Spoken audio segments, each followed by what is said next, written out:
প্রতিদিন আমাদের বাড়িতে পনির রান্না হয়। তো গতকাল সন্ধ্যাবেলা আমি ভাবলাম আমিই রান্না করি, একটু রোজ একই রকমভাবে রান্না হয় তো একটু অন্যরকমভাবে করলাম। যদিও এটা খুবই সহজ আর খুবই ভালো খেতে, রুটি দিয়ে খেতে তো দারুণ লাগে এই রান্নাটা। তো সেটা করে তারপরে দেখছি মেঘ ডাকছে খুব।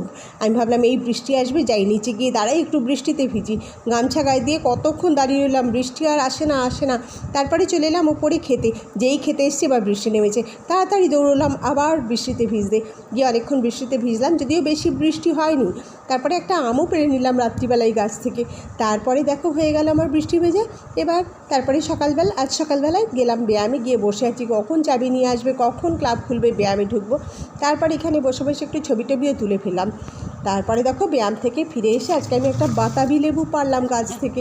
কী সুন্দর বাতাবি লেবু হয়েছে না, যদিও বেশি হয়নি, গাছটা কেমন খারাপ হয়ে গেছে। যাই হোক, বাতাবি লেবুটাকে ভালো করে ধুয়ে রেখে দিলাম, বিকেলে এসে এটাকে ছাড়িয়ে খাওয়া হবে। তারপরে চাটা খেয়ে স্নান করতে গেলাম।